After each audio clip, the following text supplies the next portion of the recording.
This story is called The Otter, the Spotted Frog, and the Great Flood. This is a Creek Indian story by Gerald Housman, illustrated by my good friend Ramon Shiloh. Thank you, Ramon. Day 1. There were 2 animal people who lived in the long ago. One was Listener, a river otter. The other was Honors himself, a buffalo chief.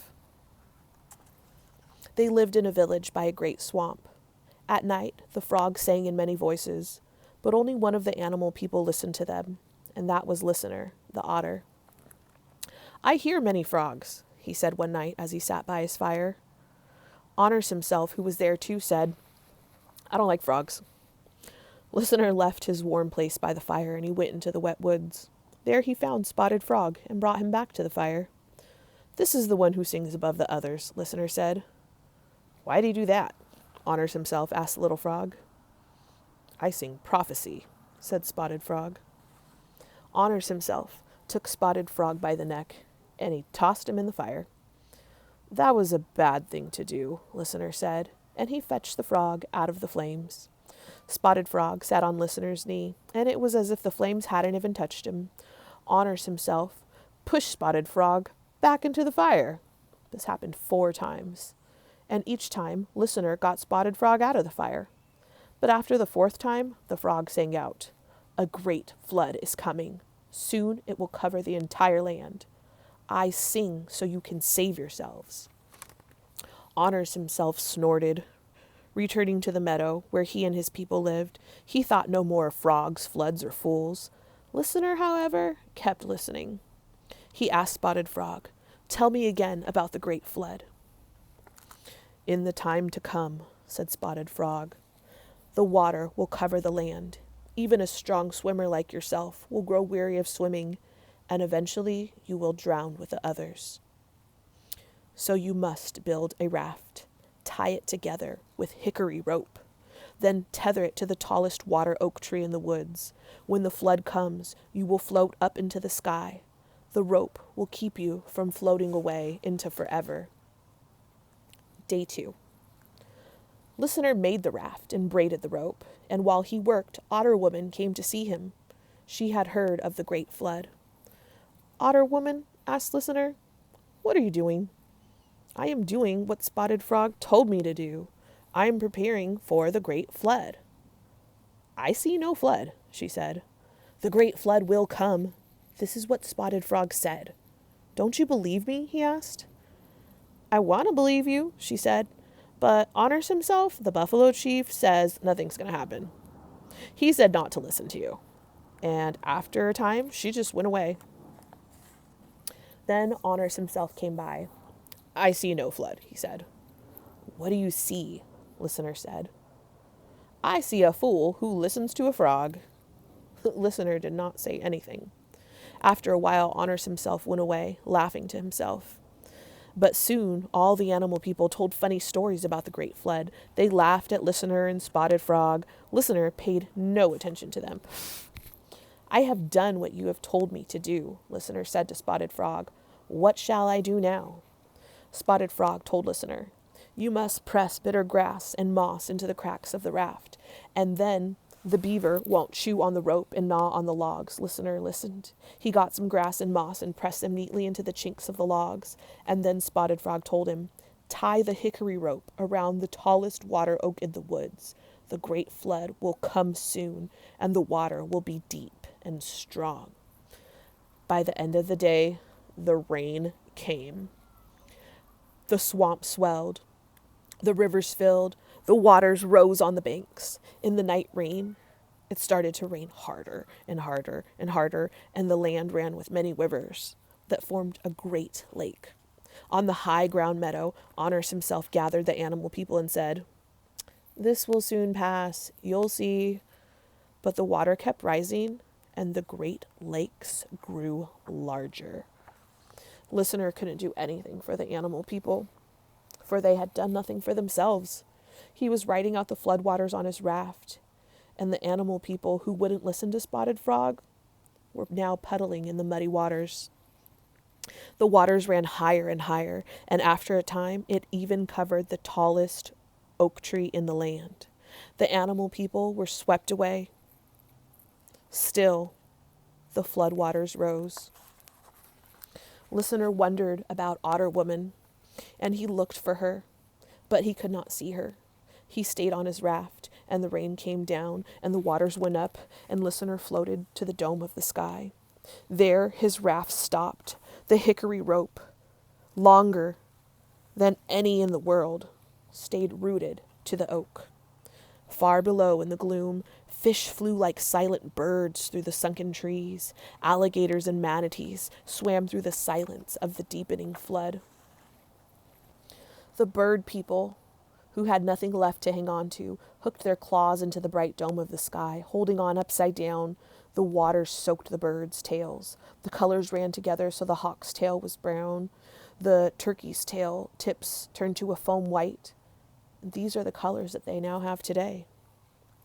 Day 3. On the third day, the waters finally began to go down. Spotted Frog came by and hopped on Listener's raft. Listener, my friend, you will soon be alone in the mud of the new world. Am I the only otter person left? That is so. What am I supposed to do now? Listener asked. Remember your name. And Spotted Frog jumped off and he swam away. When the waters went away, Listener sat on his raft and he looked upon the land. The sky was gray, the earth was brown. Listener listened.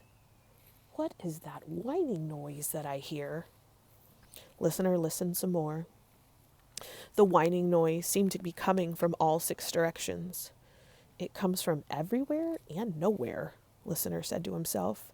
The whining noise didn't stop. But after a while, Listener just stopped listening. Maybe it's the noise of the new world, he said. The night Spotted Frog came to the raft. Listener had not moved. How are you, my friend? The world is not the same, Listener said. You won't be alone much longer. Listener worried about this. When he looked around, Spotted Frog was gone. Wait, I wanted to ask you something. Suddenly, the whining noise he heard started to grow louder. Listener started to shake his head. Now the noise seemed to be coming from within his ear. Who's there? A thin little voice cried, Oh, my husband. Where are you? Asked Listener. Who are you? Here, the voice whined. I am yours. Listener felt something on his arm. It was a person with a long nose, bow legs, and clear wings. Why do you say, oh, my husband? Listener asked. The long-nosed person said, Before the great flood, I was Otter Woman. I had a dream in which one day I would marry someone handsome whose name was Listener. That's my name. Then it was you that I dreamed about. But now, as you see, I am Mosquito Woman. How do you live? I drink blood, she answered. Listener thought about it and then he asked her, what happened to all the other animal people? They turned into starving mosquitoes like me, she said. Listener said, I don't really want a mosquito wife, but I'm lonely, so perhaps a mosquito wife is better than no wife at all. Day 4. By the way, I'm getting bit up by mosquitoes right now out here. You may stay with me, if you wish, Listener said. This made Mosquito Woman dance about in the air. Listener tried to sleep, but he couldn't do so with the noise of her voice. In the morning, he bathed in the lake, and he was surprised by his reflection. All over his body, there were red bites. Wife, can this really be me? He cried. It is you, husband, Mosquito Woman said. The next morning, when he saw his face in the lake, he didn't even recognize himself. I look thin and pale, like all the blood has run out of me. Wife, there's something wrong with me. I feel weak, Listener said. Husband, I know what is wrong. When I crawl into your ear to sleep, I drink some of your blood. I am always well fed, but you, poor husband, You get nothing to eat. I'm really hungry, Listener said, but I'm not strong enough to go find food. I will get something for you, my husband, Mosquito Woman said. She dipped her long nose into the lake, and in no time a fish took hold of it. She danced upwards, whirring her wings, and then she pulled the fish onto the earth. Here, husband, she said. Now you shall eat. Listener felt better after eating the fish, but soon he was weak again. Wife, he said, you must have drunk too much of my blood. I feel sick. I will catch another fish for you, she said. And once again, Mosquito Woman dipped her long nose into the lake, but this time a great fish leaped into the air and it swallowed her whole body. Dragging himself to the water's edge, Listener saw the fish that had just eaten his wife. He was so angry, he grabbed the fish by the tail and pulled it onto dry land. Fish, he said, you have killed my wife, and now I am going to eat you. No, said a voice. It was Spotted Frog. Do not kill that pretty woman, he warned. What pretty woman? Listener asked. The fish lying on its side gasped. Husband, do you not see? Listener heard the Mosquito Woman's voice, but now it was speaking from the fish's mouth.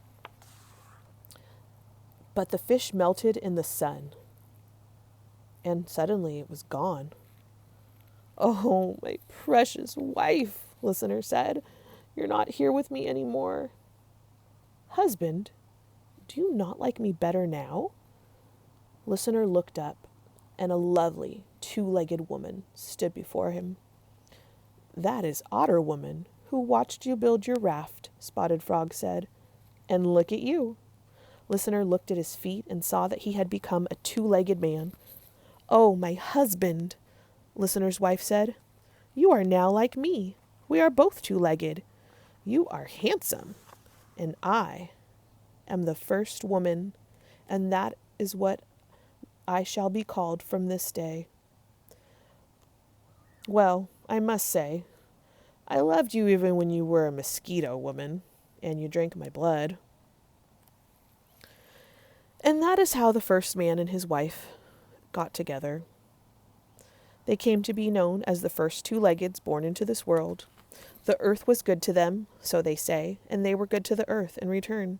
And they always listened to Spotted Frog, who, as everyone knows, saved the world by singing. Habu.